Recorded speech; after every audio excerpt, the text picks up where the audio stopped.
All right, so now we are recording the meeting. Thank you guys for your patience. I press buttons on my computer. For those of you, I'm going to say something in Spanish, and then I'll let you know, guys know what I'm saying. Esta sesión va a ser completamente en inglés. Si quieren ver la sesión, lo que pueden hacer, las instrucciones están en cámara, donde pueden cambiar el idioma en el Google Meets y pueden tomar los subtítulos al español y también en el chat. Así es que voy a dejar esto aquí. Lo que pueden hacer es abrir el chat. En la caja del chat, hacerle un right click y va a salir una cajita que va a decir traduce. Van a hacerle clic ahí y van a escoger el lenguaje al español. Cuando seleccionen eso, entonces van a escoger subtítulos y van a salir los subtítulos en español. Yo y la doctora Chavarria vamos a estar hablando en inglés, pero ustedes van a tener esos subtítulos en español. Y es la única manera que lo vamos a poder hacer porque todo va a ser en inglés hoy. So I just want to be mindful for those Spanish speakers that are coming in. The session today is going to be completely in English, but we have instructions on screen on how you can change your subtitles and the chat so it would appear in Spanish. So when Dr. Chavarria and I are talking, Spanish speakers are able to get those subtitles in Spanish, but the whole presentation is going to take place in English today.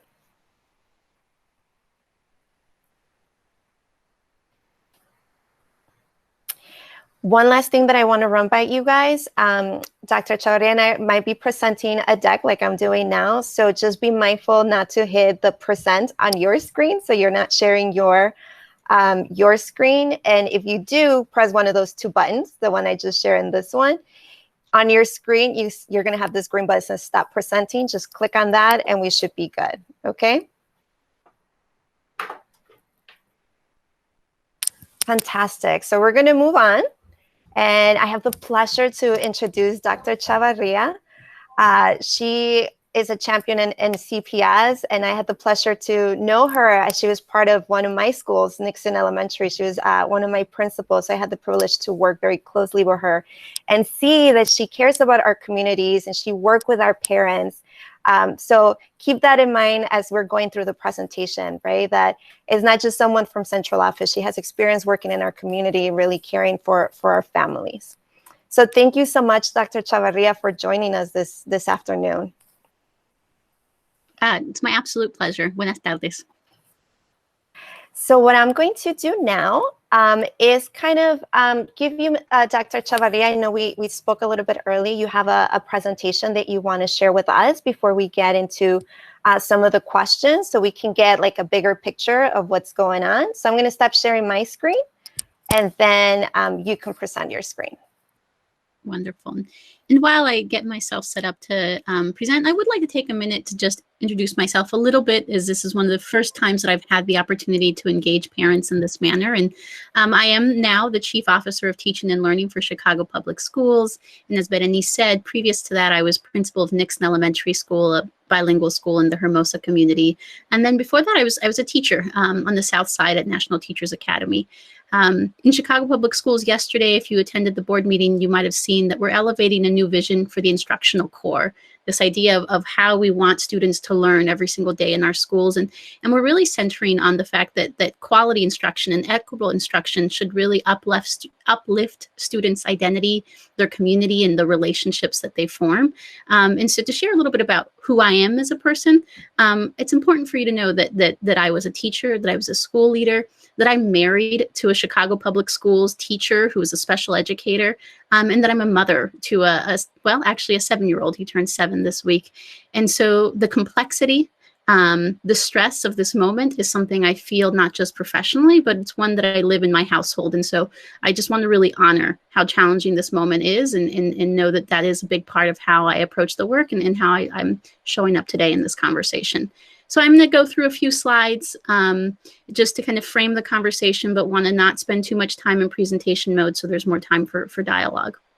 So today we're going to spend a little bit of time talking about why it's important for students to learn in person. And then I'm going to spend a little bit of time explaining the CPS context and our plan for reopening. I think that it's important to frame, though, for me that we are really centering our reopening plan on the importance of family choice. We recognize that every single family's context is different, and the decision of whether or not you're having your student return to in-person school at this time is a very personal one that we respect. And so this is an opportunity to share the thinking that has gone on behind in central office around why this is important to do at this moment, but really, for me, it's very important that we center on the fact that we honor family choice in this process. And so reopening schools really is an issue of equity. We've really centered on this idea that families need and deserve the opportunity to make this choice, because we know that remote learning isn't working for all students. And as we thought about kind of why remote learning is important, we've really centered ourselves on research. It's emerging research. The nation has never faced a moment like this. But I thought that this table here gives a nice kind of overview of a lot of complex research that helps us understand why in-person learning is so important, and it breaks it down by age group. So if you look at this chart, we can think about early grade students, are kind of pre-K through second grade students, and what's at risk for them if we don't have them in person school. And the research has been very clear that this moment in time for our students educationally is imperative, because in this phase, they're developing those initial literacy skills that serves as a foundation for future learning. And also there's still a great deal of cognitive development that's taking place. And we know that rich in-person learning environments, exposure to academic language, interaction with peers are all things that really ferment that cognitive development.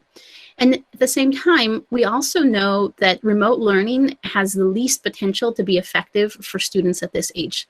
We know that the students at this age require social learning and require supervision and scaffolding in a way that we know we just can't deliver through a remote environment, particularly if there is an adult available at home to really support that learning. When we think about our older students, the research tells us there's more of a medium risk of disruption of academic progression. And I think that across the nation, we're seeing that to be true. And it's actually borne out a little bit in CPS data too. Some students are progressing, but some students continue to experience a great deal of disruption to their learning. And they're also, similarly, those students at that age group need that social learning and supervision to keep them engaged and continue to progress academically. We also know that the logistics of opening safely for in-person learning are a little bit easier in the elementary space. Not easy, but a little bit easier.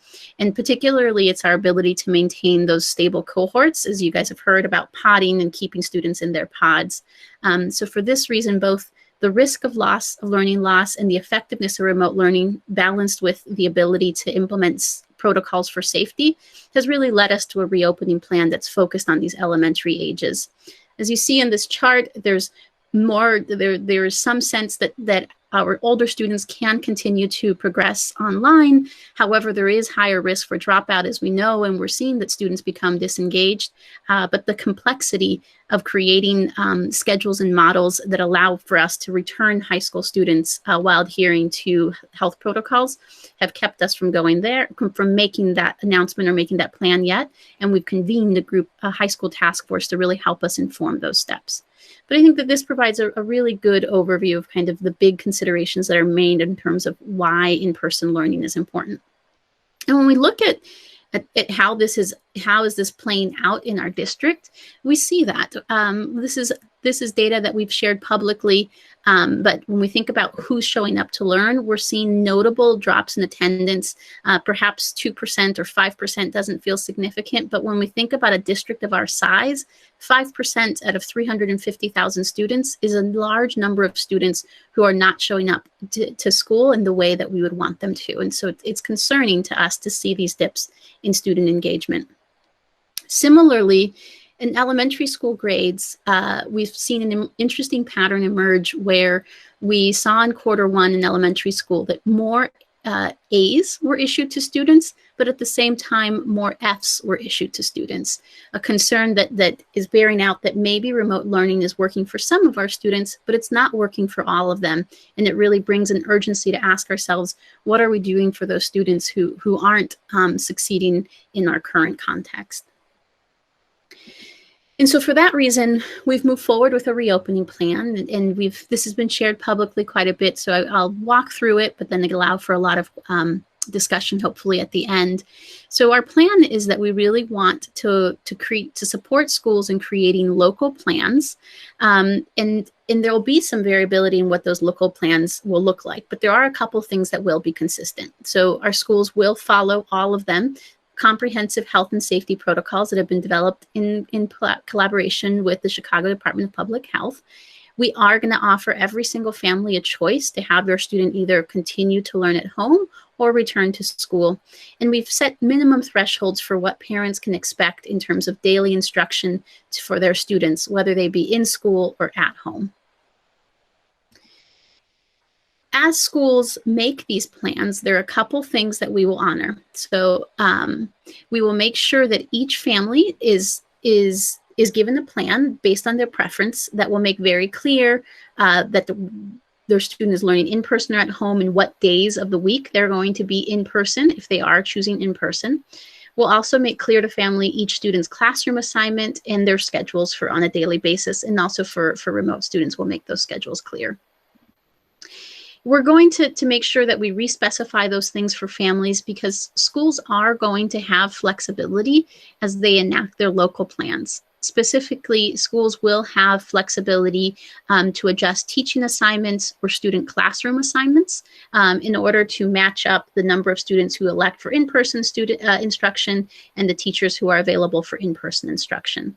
This does mean that there may be some disruption to students in homerooms who have already established a pattern, and that is absolutely not something that we would prefer to see. But we're trying to be honest and transparent about the fact that this is something that may happen, and we're supporting principals and really thinking through balancing a disruption a student might experience with making sure that we honor family preference and also create teaching assignments for teachers that are manageable. As a family, you can expect, if you have a pre-K student or a student in a cluster program, to receive notification about your homeroom, your teacher, and your daily schedule by tomorrow.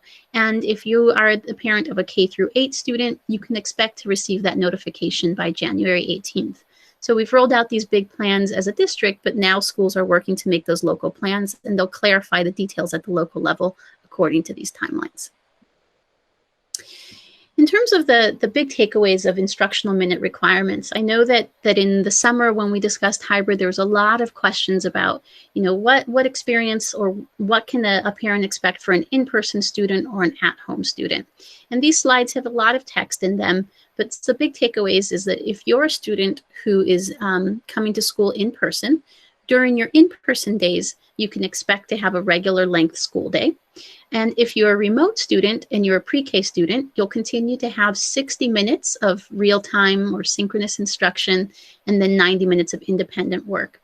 And if you are a K through 8 student, whether you be in a cluster program or not, same thing, you'll have the same in-person day.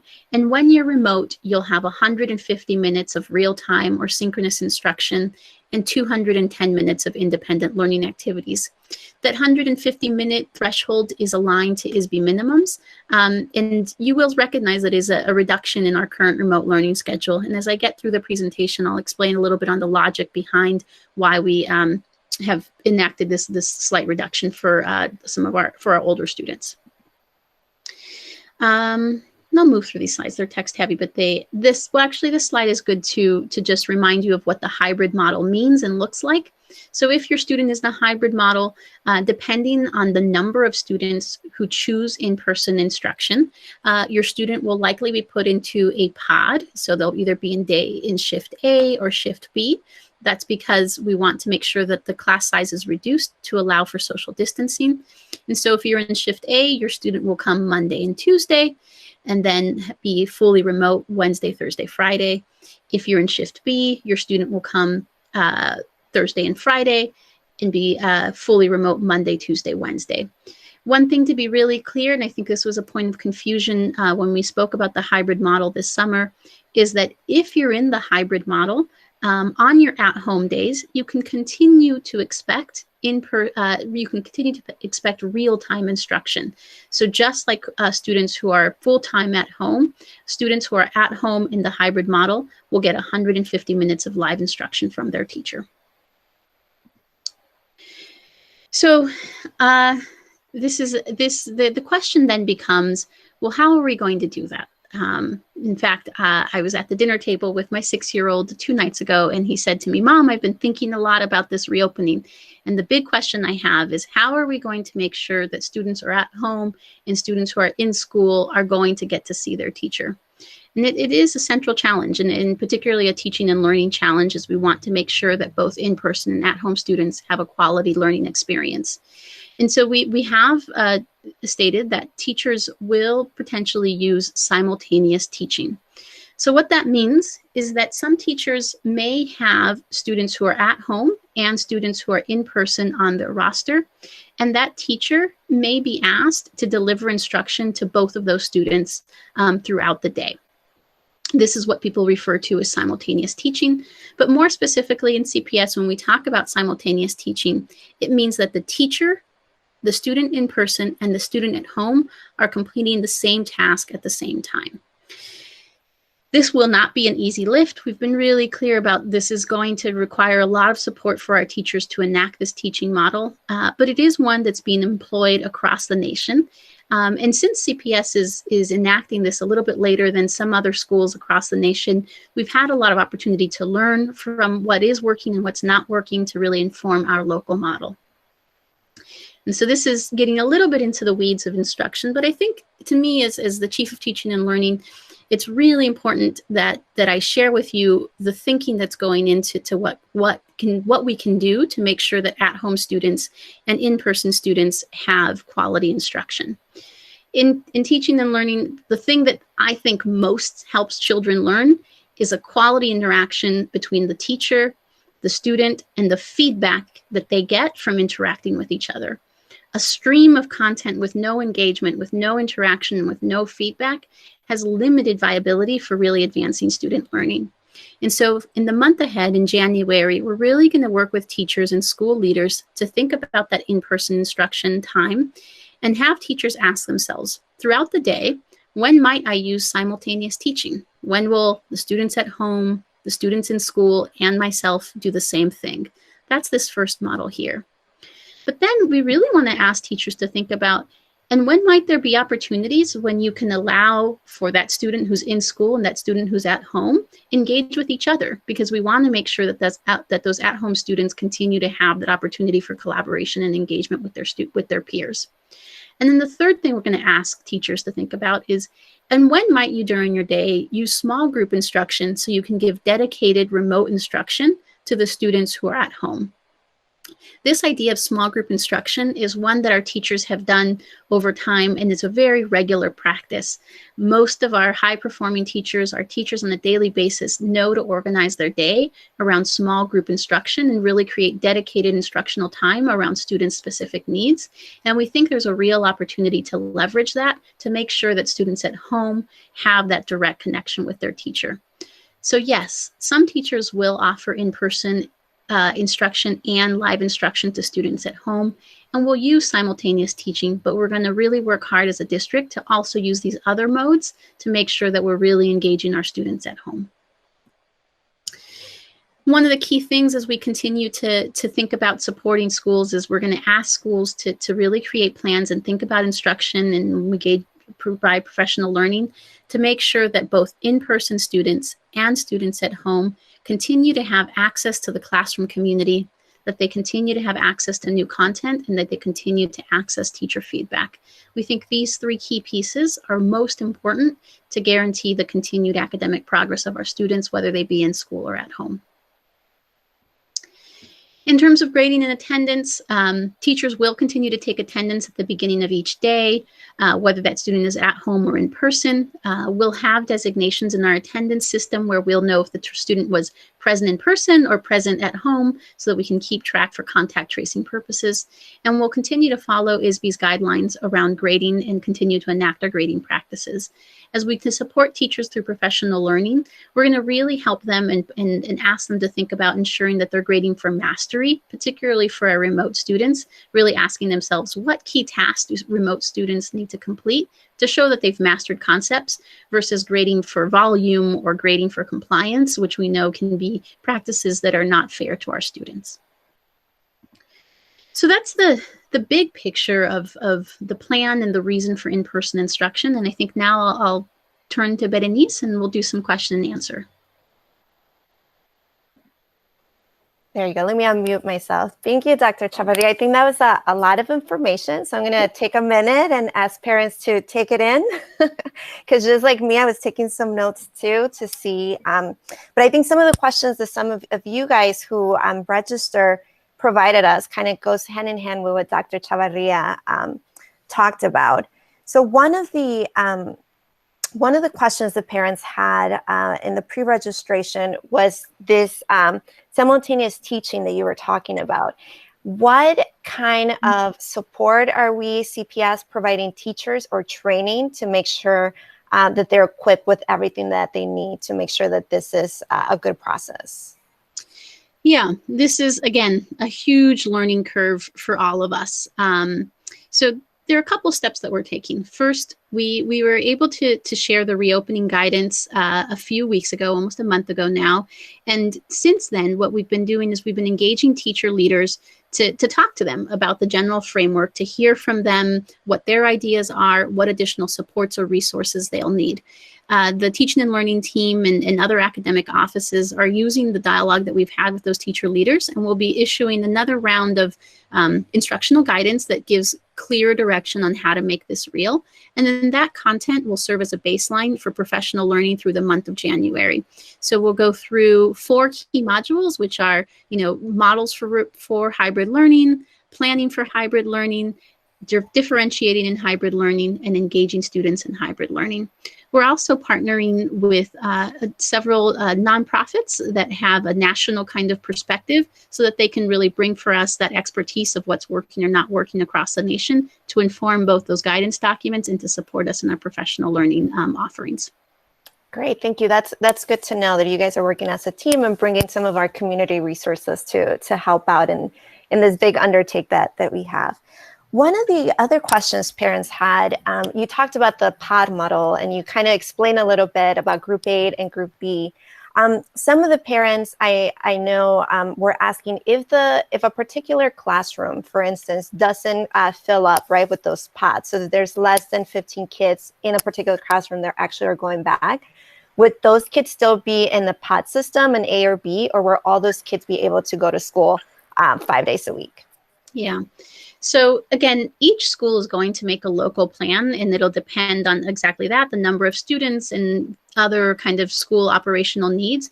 But yes, if the number of students who want in-person instruction is less than the number of students that can be fit in that classroom for social distance requirements, generally we've said 15, those students could potentially come back 4 days a week or up to 5 days a week.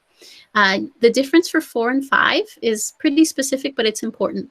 The difference is it'll be 4 days if that teacher also is delivering instruction to remote students. Why? Because we want to use that Wednesday as a remote day so that teacher has dedicated remote instruction for the students who are at home. And also that day will afford that teacher additional planning time because we know that this teaching model is super complex. If the teacher has no remote students on their roster and they're just delivering in-person instruction, then that teacher could offer instruction 5 days a week. Your local school has all of these kind of guidelines to help create those schedules. And that's why, if you're in a cluster program, you'll get your plan tomorrow. And if you're in K through 8, you'll get your letter that kind of clarifies what days of in-person learning you'll have on, I believe, the date on the slide. I'd have to go back to make sure I don't misspeak. But yes, there is an opportunity for additional in-person days. Got it. Great. So parents, I think it's communication, right, with your school and making sure that they have your right email, they have your right phone number so that when that information goes out, we get it. So very, very good to make sure that your information is up to date and stay in contact with your school. So thank you for that, Dr. Chavarria. The other question that they had kind of in the same topic with remote learning, obviously all of our students now are pros in Google Classroom, right? So for those kids who are going back in person, are they going to continue to utilize Google Classroom, and what would that look like? Yeah, absolutely. And this is actually a theme that we heard a lot from our teacher leaders when we engage them around like, okay, so we have these like big ideas. What does this mean for you and how do we make it real? They've really elevated this idea of like, we want teachers to understand you have two classrooms. You have your lowercase c classroom, the one you're physically in, and then you have your capital C classroom, your Google Classroom, because that's going to become the central place to help organize learning for students who are in person at home. So it may be, you'll still see assignments from teachers. It can still be the way that students submit assignments or access content. And so we're really going to push and encourage teachers to continue to use that as the hub for assignments and teaching in the classroom. This might mean, and this is practice that has happened long before COVID disruptions, that students are in school on their Chromebooks completing assignments online through Google Classroom, and that's something that we've been doing and is something we can continue to do to allow for some continuity. Great, thank you. And actually, going on those spaces where you're talking like they're coming, if they come back and maybe they're doing with their Chromebook. So a lot of the parents were asking about supplies, right? So do they then have to come in to school with their with their Chromebook? And then because they're going to be in social distancing, right? Do they have to bring their own supplies? So do they need to bring, their pens, their pencils, if they're doing art or whatever? Like, do they have to bring their own supplies in addition to that technical aspect of a Chromebook or their tablet? Yeah, school supplies are always a hot button issue. I would say that the expectation around student supply bringing back and forth will be no different than we would have in a typical school year. Schools are being supported to think through how they'll make sure that they keep student supply separate and making sure that we're providing dedicated student supplies. But I wouldn't expect any requests from parents that go beyond what we would typically be asking in a regular school year. Got it. No, thank you for that. And I think that's good for parents to know, as some parents have already decided, right? They're trying to get ready during the winter break and what they need to bring back for February. So thank you so much for that. One of the other questions a parent had is you spoke a little bit about those students who are not logging in. They're not being motivated to join. So we're seeing that dip in attendance. What are we as CPS doing to try to reach those students and to keep those, even the students who are showing up, right, but they're doing remote learning, to keep them engaged in their education? Yeah. So, I mean, I think number one, it's part of the impetus for wanting to reopen our schools. I think that there is a limit for some learners to how we can reach them remotely. So I think that is the biggest thing that we're doing. But when we started the school year, we were very clear about the priorities that we wanted educators to keep in front of them. And we set out 6 of them. And the first one was to really attend to students' social emotional needs and to building community so that students feel engaged. I can't elevate enough about how important relationship engagement and really attending to students' needs is to keep them coming back for learning every single day. And there are other ways that we've really affirmed that commitment. So perhaps not broadly known, but we did in the fall, for example, make an indication that we would not be administering beginning of year assessments such as NWEA. We've not moved forward with that because we really wanted educators focused on that relationship, on really connecting with their students and attending to that, because I think that's a core driver for keeping students coming back every single day. Yeah, absolutely. Thank you so much for that, Dr. Chavarria. And in talking about grades and keeping them engaged in what we're doing, I think and you talked a little bit about it earlier, but going back into grading, right? Is there going to be any difference between the kiddos who are going back in person and the kids who are staying at home remote learning? Are they going to be graded equally? Like, what is that going to look like? I know you talked a little bit, but I want to refresh everybody's memory because that's a question we keep getting over and over. So broadly, I'll offer the counterpoint. This spring, we talked about incompletes, and we had a very different grading structure. That won't be happening in this phase. Our general grading expectations will be the same, but again, we'll be really working with educators to think through their local grading practices, making sure that they're grading for student mastery and not for volume of work completed, right? If you think about a student who's in person and has that teacher support all day long versus a student who's at home, I don't think it would be fair to expect and grade every single class task in the same way. So when we offer that additional instructional guidance, we'll be helping educators think through some of the ways that they can balance their local practices.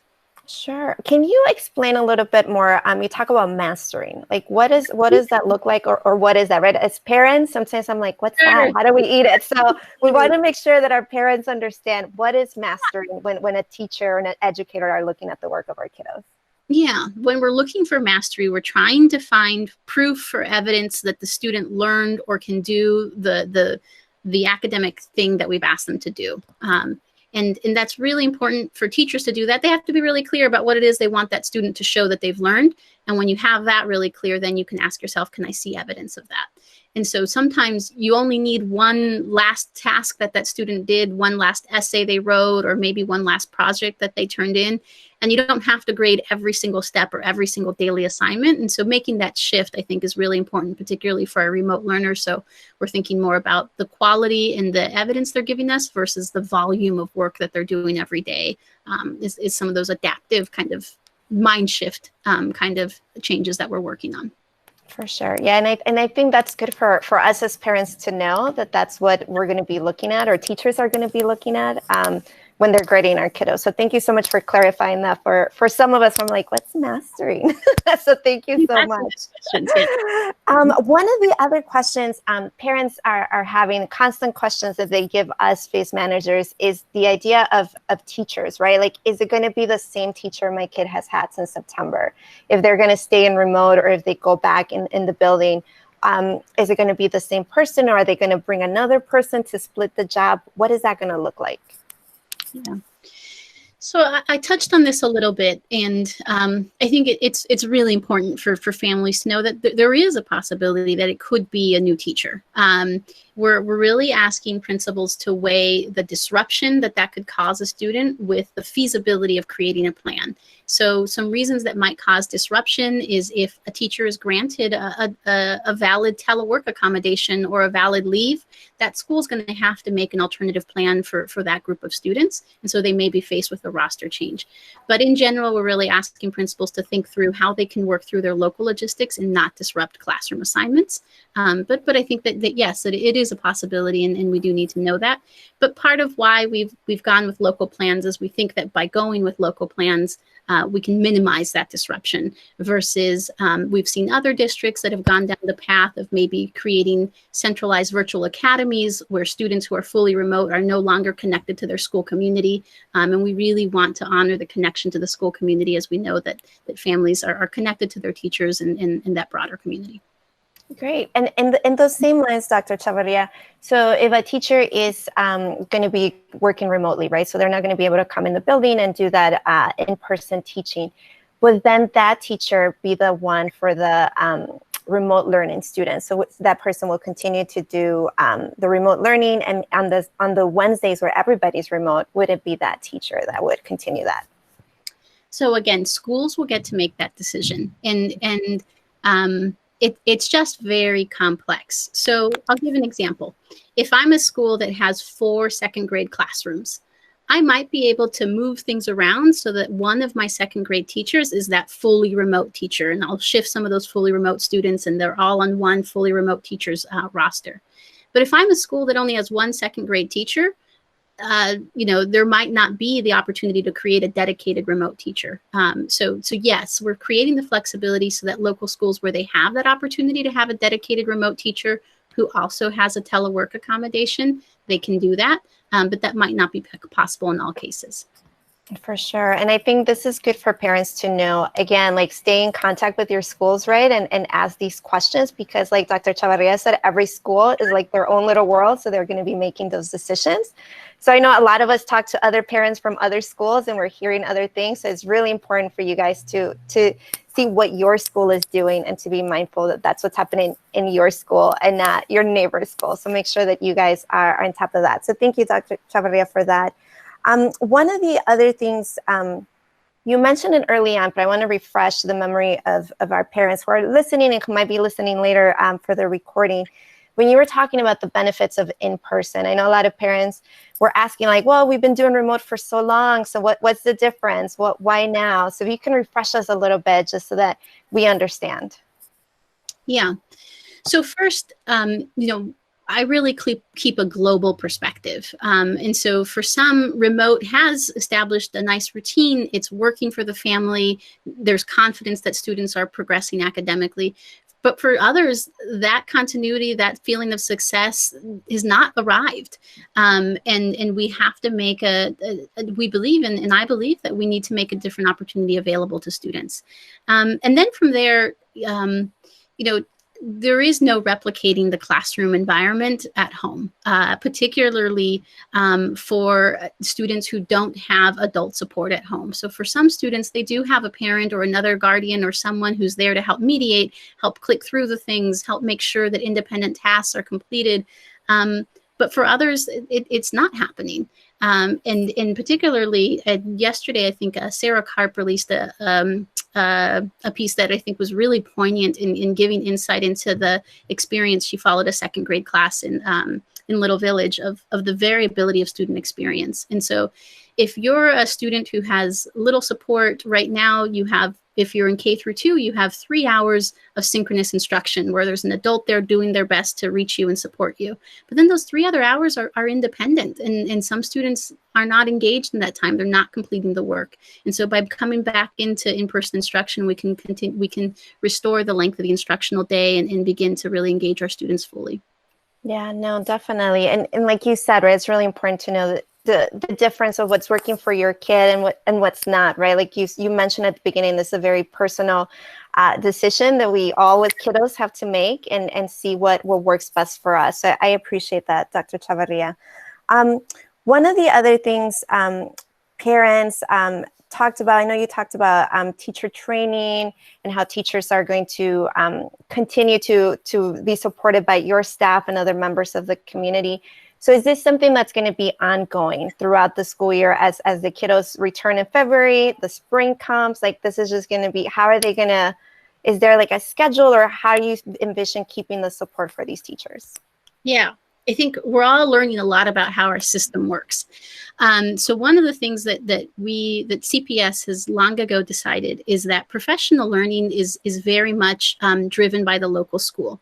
So teachers have 5 preparation periods per week, 1 hour per day, and 1 hour, if for elementary school specifically, 1 hour per week or 1 day per week is principal directed. That's because that's the space where the principal has space to enact professional learning opportunities for their local school. And so that'll continue to be a core structure that we use to support professional learning. So we'll work with principals to support them in offering meaningful professional learning, and we'll make opportunities available that teachers can opt into. But outside of that, as part of our reopening plans, teachers will be asked to come back 1 week early. During that week before students arrive, they'll be given 2 additional hours of planning time, and all academic offices will be prepared to offer structured professional learning to the teachers. In addition, since this fall, we've enacted some very sustained and ongoing structures. On Tuesdays, we have these things we call Tech Tuesdays. So if you're a teacher who's not quite sure about how to get Google Meets to do the things you need it to do, you can go to a Tech Tuesday every Tuesday. There are a multitude of sessions that are shared.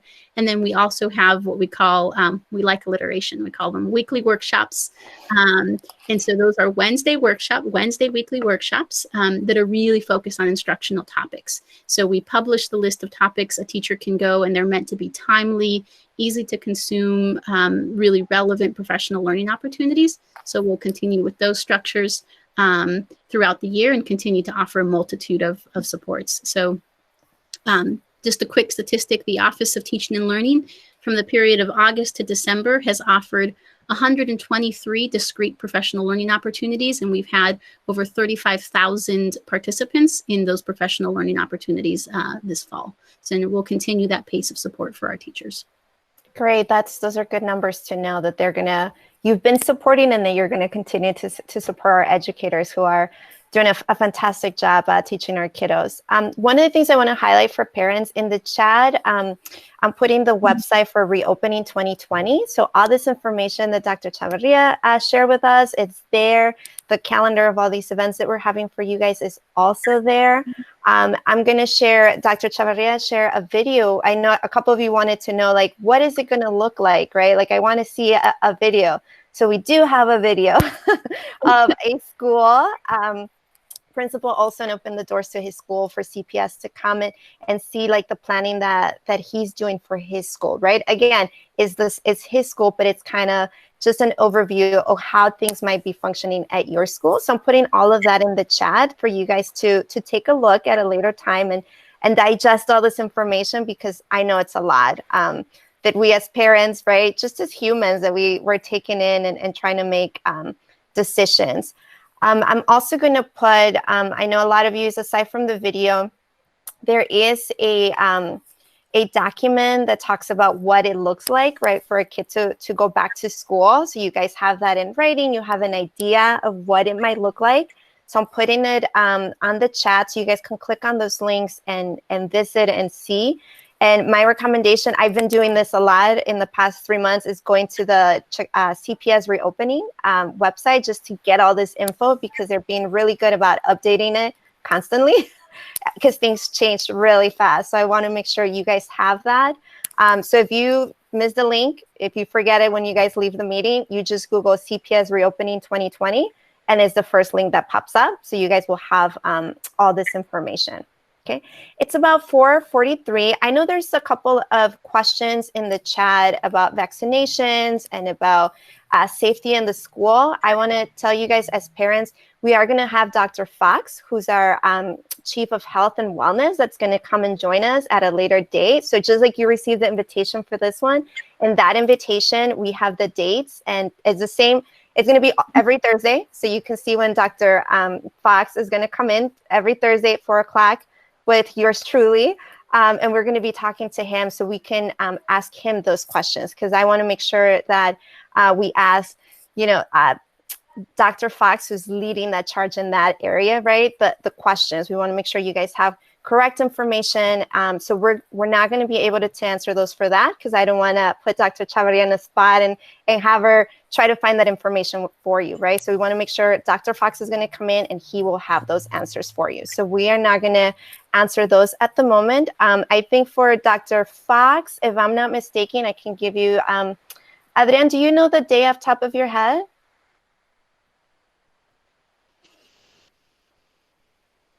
Yeah, so we're going to have Chief Brian Stokes, Chief of Early Childhood, on January 7th, and that's teed up quite nicely, given that we're going to bring back early childhood on the 11th, and then Dr. Fox is the following week on January 14th.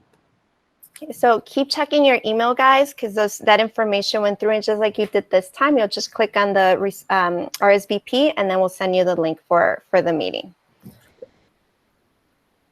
Yeah, and I would really, if you haven't yet seen the video, I do think it helps bring together so much information that's being shared so that you can start to imagine what this looks like in a school. I highly encourage you to watch the video. It does a much better job than I ever can of helping you imagine the day in the life of a student. For sure. Thank you for that. So we do have a few moments if you guys want to ask questions about instruction and what that's going to look like. So Dr. Chavarria is here to talk to us about learning and teaching and instruction. So I want to keep us focused on those topics, because a lot of the questions that you guys provided for their RSVP were on that, right? Like grading and teaching and what our teacher is going to be doing, how are we going to support them. So if you guys do have any follow-up questions for what Dr. Chavarria mentioned today, or follow-up questions that I made, that would be something we can do now. So there is a question, Dr. Chavarria, on the chat that says, what % of students that are struggling with remote learning either attendance problems or not engagement are coming back into the building? Yeah, that's an excellent question. We have not yet kind of triangulated that data, right, of percentage by attendance for what in their learning model. I think that those are great questions that we can start to study.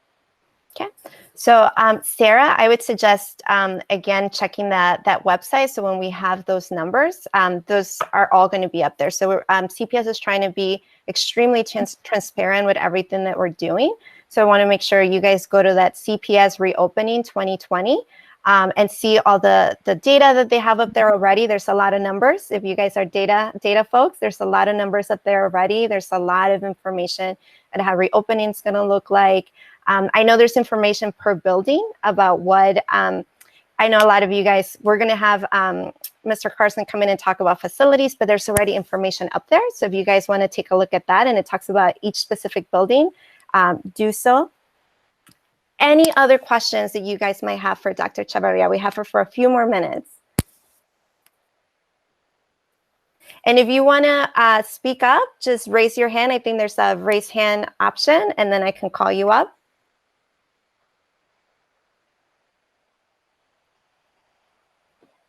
And I do see a question. I'm trying to read it, so sorry, I don't have my glasses, so bear with me, Sarah.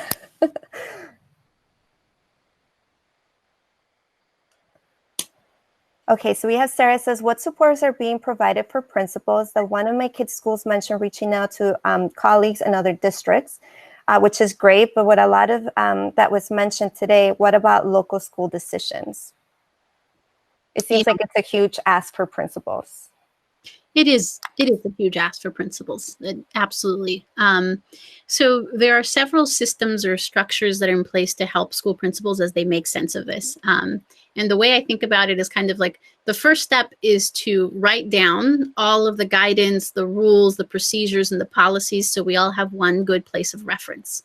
The second step is then to communicate that in a way that is digestible. So this week we've had a series of additional webinars for principals so we can present that information and they're aware of what's there.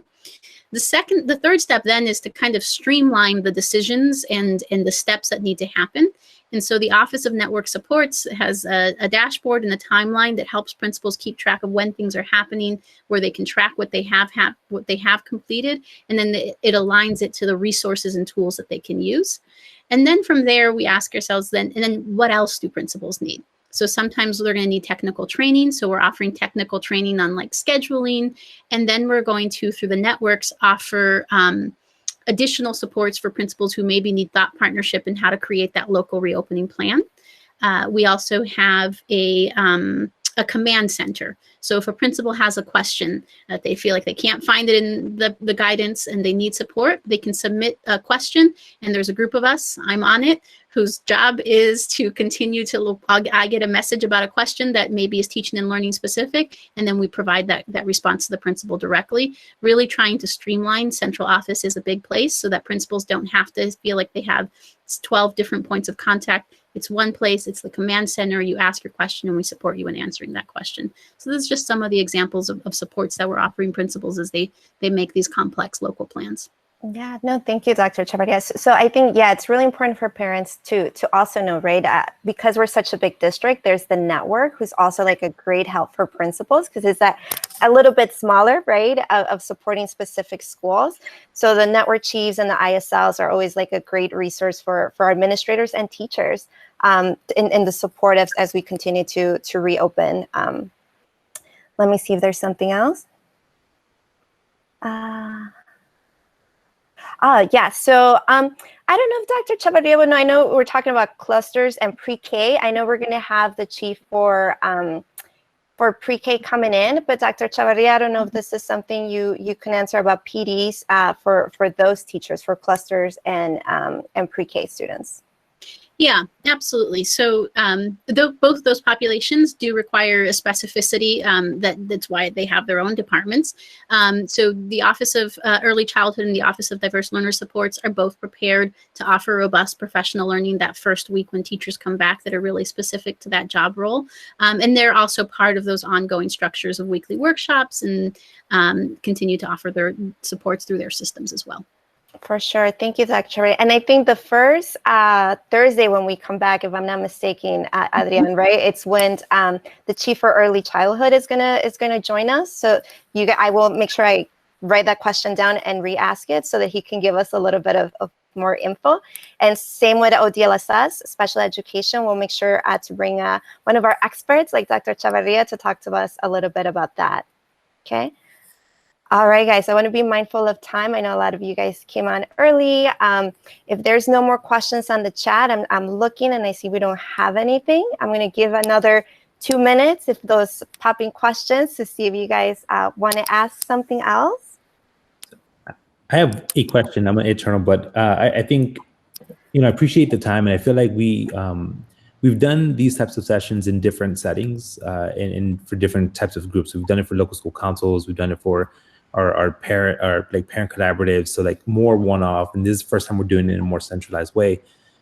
You went through a lot of content, and I appreciate the time that you dedicated to answer questions that I think are definitely on my mind, definitely, obviously on different people's minds. But if folks leave today with 2 to 3 major takeaways, what do you want those takeaways to be? Number one, I'm centered, and the district is centered in thinking about how we continue to support the ongoing learning of all students. That we want families to know that we're honoring family choice, and that's an important part of this plan, and that honoring family choice does create a lot of complexity. But the complexity and the confusion perhaps that sometimes can be frustrating is born out of thinking through how do we honor choice in such a difficult moment in our district. But that regardless of what that choice is I care deeply, and everybody on my team and all of us in the district, about guaranteeing quality learning at home or in school. So I really hope that some of the things that came through are the thinking that's going on behind how we're going to guarantee that all learners are continuing to learn. Simultaneous teaching, small group synchronous instruction, collaborative synchronous instruction, it can feel jumbled, but honestly, it's born of wanting to make sure that we don't go through the easiest option, which would be to tell a teacher, turn on your camera and just stream to the kids at home. We're not going to do that. We're going to continue to push ourselves to make sure that all learners are learning. Fantastic. Thank you so much for that, Dr. Adrian. Adrian, thank you so much for asking that question. I think it's important as we, as parents, kind of take a step back and just take it in, right? Take all this information, really good information Dr. Chavarria gave us. So we're going to close there. Dr. Chavarria, I want to thank you so much for giving us your time this afternoon and really sharing all this information and being transparent with us and answering some of the questions that parents put on the chat and the ones that they gave us ahead of time. So thank you so much for joining us this afternoon. And parents, thank you so much. I know you guys are super busy, and this is like an hour of your time that we're really grateful that you provided us and gave us the opportunity to chat with you and share some of this information. And just from CPS, from us, FACE managers, from parents, thank you so much for all that you've been doing at home and supporting your kiddos and learning. You guys have been amazing, and I can't say more of how grateful we are for everything that you guys have been doing at home. So thank you so much, guys. Have a great night, and thank you for joining us. And we'll follow up with you guys via email, okay? So if I have your email, we'll follow up with some links and things like that just to keep you thinking throughout the break. So thank you so much, guys. Have a good night. Thank you.